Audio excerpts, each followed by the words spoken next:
Ça, c'est Adobe Audition. C'est les dernières versions d'Adobe Audition. Enfin, depuis une dizaine d'années, là, il y a un moment où ils ont fait une sorte de remise à zéro de leur interface. Et on a cette vue-là. On a la vue classique waveform temps. On a la vue spectrale. Et on a une vue qui est une sorte de description de ligne mélodique.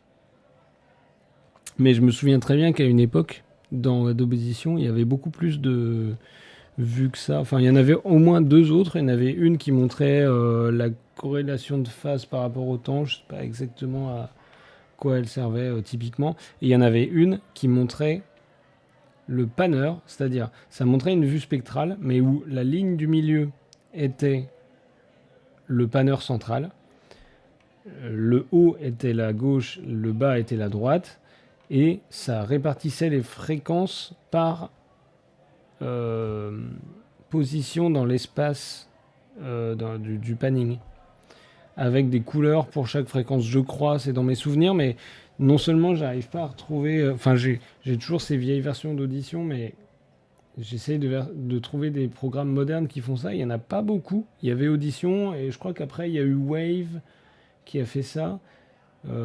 Mais dans les deux cas, je crois qu'ils ont abandonné leur... Enfin, en résumé, il me semble qu'il n'y a pas beaucoup de programmes aujourd'hui qui font ça. C'est-à-dire qu'ils montrent une sorte de spectrogramme de l'espace stéréo, je ne sais pas comment appeler ça. Enfin bref, ça m'étonne que ça n'existe plus. Et pour tout dire, récemment, là, je me suis beaucoup penché sur des questions de spatialisation. Et je me suis rendu compte qu'il y a énormément d'outils qui me paraissent très évidents et qui n'existent pas, ou alors je les connais pas, enfin, alors que ça me paraît être des évidences. Bref, là, le sample qu'on vient de voir, c'est ça.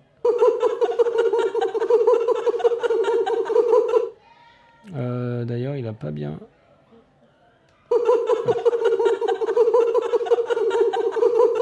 Mhm. Donc là, on a entendu ça. Peut-être je devrais couper le micro pendant que ça.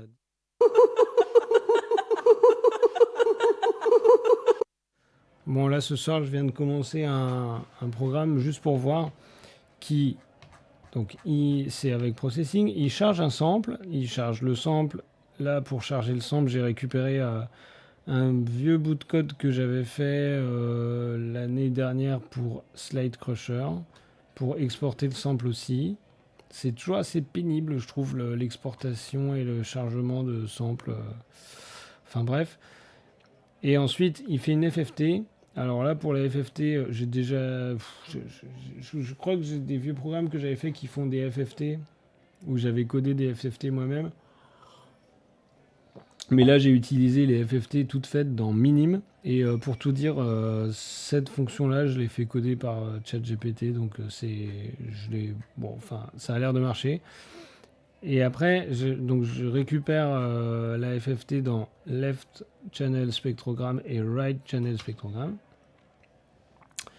Et pour définir qu'est-ce qui est à droite ou à gauche, je sais que normalement, il faut regarder des informations de phase, etc. Mais là, je m'y suis pris d'une manière assez naïve où je dis que... non, c'est pas ça, c'est là. Le, le panning, en gros, plus il y a de l'amplitude à droite et moins il y en a à gauche, plus il considère que le son vient de la droite et vice-versa.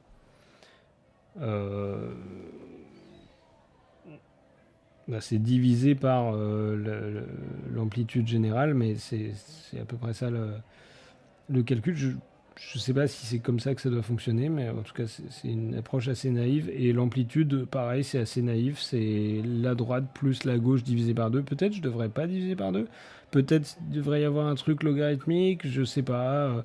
En tout cas, ça, donc euh, je map tout ça. Alors je map à frame. Peut-être qu'on voit rien en fait sur.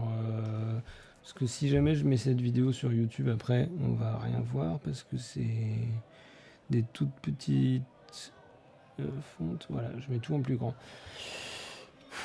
Donc en X, c'est chaque frame, c'est-à-dire les frames, c'est les les fenêtres FFT. Donc c'est le X, je vais le faire dans le sens de la caméra. Non, donc, le X, c'est le défilement temporel du sample.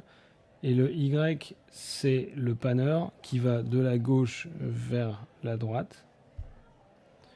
Et donc là, je charge ce sample là qui fait ha ha ha. Je vais rediffuser le sample.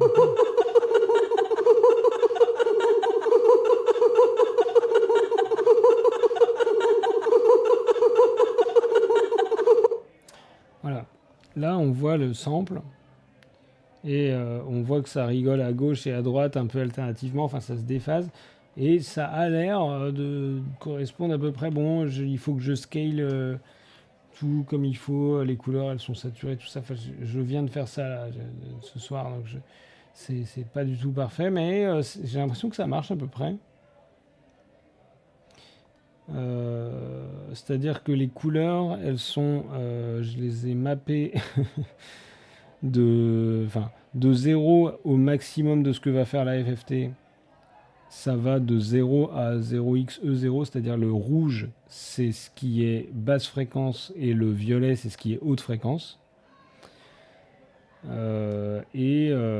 Plus c'est pareil, la luminosité, il faut sûrement que je la scale autrement, je sais pas trop, j'ai fait une espèce de fonction bizarre pour que ce soit, parce que si je mets pas ça, si je mets pas cette fonction de logarithmique là, c'est un peu dur à voir, c'est-à-dire il y a que les endroits vraiment les plus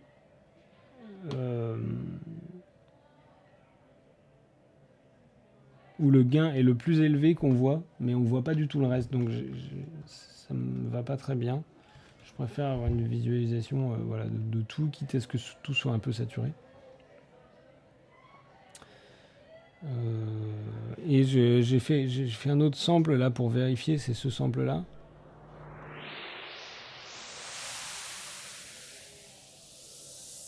Voilà, celui-là il est vraiment assez extrême en termes d'isolation de fréquence et de panner. Test 2. Et là, si je lance celui-là.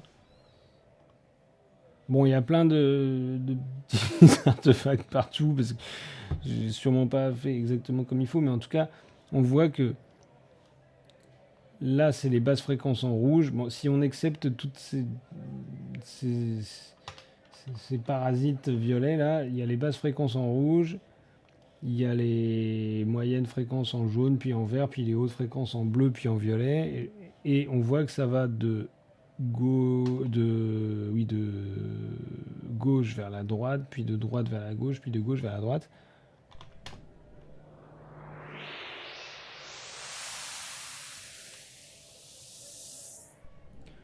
Ouais, donc ça a l'air de plutôt bien marcher. Je suis content de ça. Déjà c'est drôle, mais rien qu'un outil comme ça, il n'y en a pas énormément, alors que ça m'a pris 2 heures à faire là. Et maintenant la prochaine étape, ce serait que je puisse définir des carrés, des rectangles, enfin des zones. Je voudrais tracer une zone à l'intérieur de ce diagramme et dire ça par exemple de là à là, ça, je veux ne garder que ça ou enlever ça. Parce que récemment ça m'est arrivé plusieurs fois, des enregistrements que j'avais pris à des endroits avec des micros MS où à des endroits il y a des choses qui me dérangent, où il y a au contraire des choses que je veux isoler, et je me disais je voudrais bien garder ça, que quand on fait de l'audio, souvent garder uniquement le centre ou garder uniquement ce qu'il y a sur les côtés, c'est assez facile, mais garder uniquement ce qui serait à 45 degrés par là, à 10 degrés près, et enlever tout le reste, ça c'est pas très facile. Et j'ai l'impression qu'avec ces outils-là, là, si je fais de la resynthèse, je m'y suis pas encore attelé, mais si je resynthétise le sample à partir de ça, j'ai l'impression que c'est pas compliqué. C'est pas compliqué. C'est faisable, ça devrait marcher. Et si je dis juste toutes les amplitudes vont à 0 sauf cette partie-là ou cette partie-là ou je sais pas quelle partie, j'ai l'impression que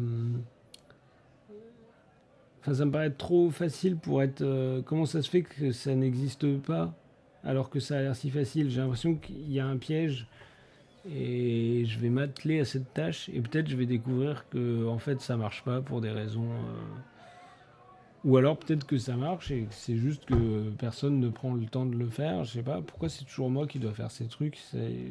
Moi je veux les utiliser ces outils, je veux pas les faire. Là je prends du temps pour